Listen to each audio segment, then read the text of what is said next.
Welcome to the final episode of our 3-part series on diabetes and its impact on health. Over the past 2 episodes, we've explored what diabetes is, its effects on our daily lives, and the broader connections it shares with other major health conditions. In this episode, we're bringing it all together. We'll focus on practical strategies for managing diabetes, from prevention tips to effective daily routines that support long-term health. Whether you're living with diabetes, caring for someone who is, or looking to reduce your risks, this episode is packed with actionable insights to empower your health journey. So let's dive in and take the final step in understanding how to live well and take control.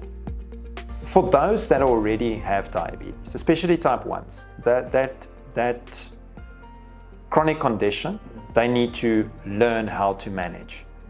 So it's either by multiple daily finger pricks, all right? Then that is one modality with multiple daily injections of insulin to hopefully counter-regulate the food that they are eating. So you almost would pay with insulin for the carbohydrates that you are eating. And those two things you need to manage correctly. So at type 1, we would teach how to carb count. So they need to literally know that one slice of bread is 15 grams of carbs, and they need to use X amount of insulin for that. They need to know that a banana is 20 grams, an apple is 20 grams, and how does that affect them? Newer technology and little other things that they might use is like a sensor. It's a continuous blood glucose monitor that they put on their arm that relays to their phone, and they can monitor that the whole time. It's got alarms that can warn them that the sugar is below 4. They need to eat something to push it up, or it is now above 10, and they need to maybe take a shot of insulin. So these are the little things for our type 1s. But it's still, if they eat excessive amounts of carbs, they will need to use much more insulin, and they're going to make it for themselves harder. So the type 1s, I always say, you must grit. You must have grit to grit. And that grit literally means that if you are able to eat protein and carb-free veg, you need much less insulin. If they then also start exercising, all right, they burn off the glucose as a form of energy, and that exercise, whether it's weight training, cardiovascular exercise, helps them to control their blood sugar better. Now, when it comes to the type 2, let's start with the pre-diabetic. The person that is maybe overweight, General Joe, that has a family history of diabetes, and he's worried that maybe he's on that way. The same principle applies.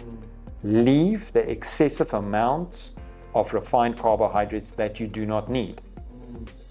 So, for instance then, have an omelette for breakfast with maybe some peppers in, a little bit of cheese, maybe have an avo with that, but no bread. And what do you want to have at 10? You can have a black cup of coffee. You don't need to eat at 10, except if you're a manual laborer that really works and needs the energy, it's a different thing. But if you're like a pencil pusher like me, I can't justify to have another meal at 10 o'clock while sitting here. 1 o'clock, I have a chicken salad, and a lot of people would say, oh, but this is expensive eating. Really? Expensive eating? I mean, if you've got a fridge and you can make a salad, you just need to prepare it. Cucumber and tomatoes, these things are not expensive, all right? People eat anyway KFC. So listen, that KFC is killing you slowly, so just go and get a chicken that you can make, even yourself, but it takes time to prepare this. It was much easier to run down the shop and buy a pie. No offense to the guys, some guys here make beautiful pies in George. But I mean, like, it's a repetitive, but what do they have with the pie? A Coke. So it's sugar, or a Red Bull, because I need energy. To do what? Energy to do what? You're going to run a marathon. I mean, seriously, you want energy. You know? all right? But that excessive consuming of high energy related foods and drinks over a long period of time puts us in what? A calorie excess, not a calorie deficit. So it's a calorie excess, all right? And it's to break that. So the one way that you can break it is by saying, okay, I am willing to stop drinking sugar in my coffee. Let's just start there. Something very simple, basic. Or just change one meal's starch and say, listen, okay, I hear what you're saying, but sure, this is too much for me. I love my potatoes too much, but I am willing to not eat box porridge for breakfast. So I'll leave the Rice Krispies and Kellogg's Corn Flakes and I'll have a scrambled egg. Fair enough. Start somewhere, but start somewhere. One needs to start the process. So because prevention is better than cure. Am I right? Everybody wants to be healthy. Am I right? Well, that's what they say. But nobody is willing to do the work it takes to be healthy, especially today. With everything that is so enticing to us, it's much more difficult because our forefathers didn't know about McDonald's. They didn't know about these things. They had one way of doing it. The cattle were walking, the sheep were walking, they needed to slaughter it. There was only one way to get the meat. There wasn't like 100 ways. There wasn't a Woolies, like a Woolworths. Spa. Yeah, or a spa. And then you're like, just checkers, go walk in there. Because that is where the discrepancy comes in. The body, the human body, is still the same as with Abraham and Adam and Eve in its profile of how God made us. It hasn't really changed in how we consume, how we procreate. Has that changed? It hasn't changed at all, all right? It's exactly the same. So, and this is where we need to have discernment and a little bit of wisdom about what we are eating. Thinking, is this good for me? You know, because everything gets alienated these days, especially on social media. You will have people saying, oh, but you mustn't eat meat because it's full of hormones and that is killing you off. Then others say, no, don't eat vegetables because it's been modified and it's got pesticides in it. And then others say, no, don't drink the water because it's full of chlorine. And I mean, seriously, you do know that we literally pay for something that God makes falling out of the air for free. It's a weird thing, eh?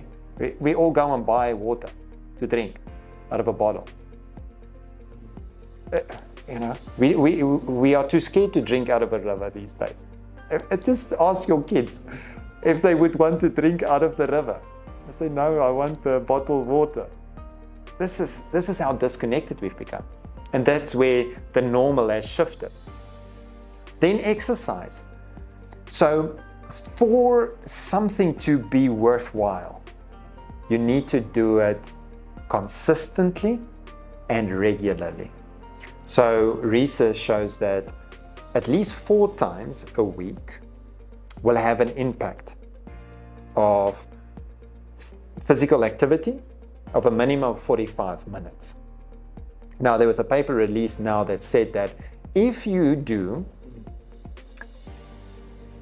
10 self-body squats, just up and down, up and down, up and down, every 40 minutes, it is better than walking for 40 minutes on end. Because think about it, in an 8-hour day, you would have almost done 100 squats. And squat strength, the stronger that your quads are, the longer you will live. Why do you think that is? Just think about it. Wonder, I can't even imagine. If you are an old person in an old age home, what do they break the most often? Their femurs. They have weak legs. They walk with canes. They walk with walkers. Their quads are not strong. They struggle to go upstairs because do we move more as we get older, or do we move less as we get older? Less. But why do we move less? Because we don't have to move, we've got cars. We don't have to cycle anywhere, we've got cars. We don't have to park so far from the shop, we've got a closer parking. I don't want to walk. And we have actually been slowly, with the advancement of such a wonderful industrial era and technology and everything that makes everything easy, we have literally stolen away from ourselves and made ourselves physically sicker. And this is now why you have to go to the gym. Now you have to get a gym membership. I mean, to do something that should actually be naturally normal. No offense to the guys that have gyms, this is good. It's good to go and pick up some heavy weights. Males above 40 need to do heavy weights. Females above 50 need to pick up weights. It's good for bone density. It's good to burn off glucose. Muscle is a big organ that releases your happy hormones. It's like if you go for a run, you go to the gym, you come out of it, you feel like, yeah, you feel great. All right? It's the same thing. That is why Scripture would say, in the sweat of your brow, you would earn your bread. There's a reason why it says that. We today, not in the sweat of our brow, deserve our bread, but in our bank balance and status, we buy too much bread. That is where the issue comes in, unfortunately. And this is a thing of, it's a disease of the modern age, where it's this flip side of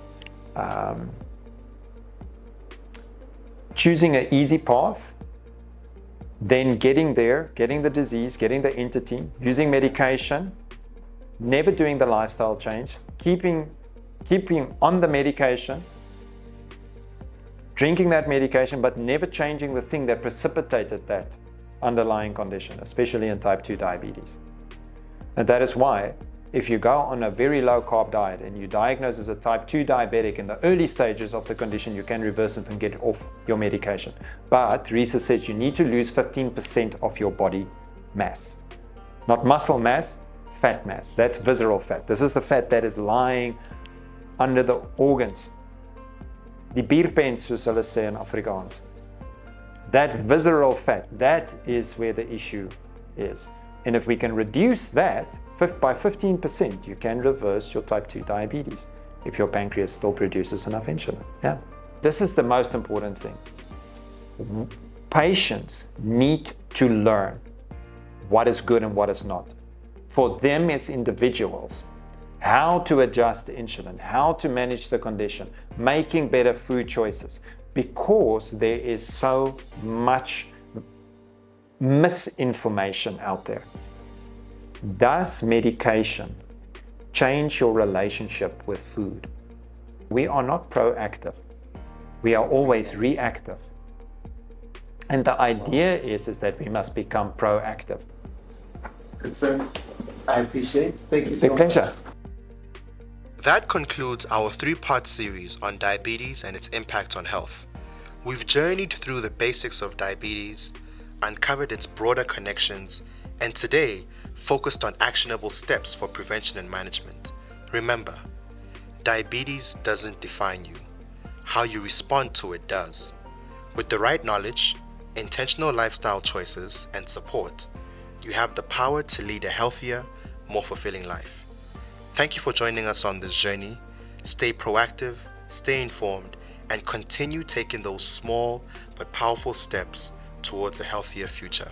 Until next time, take care and keep thriving.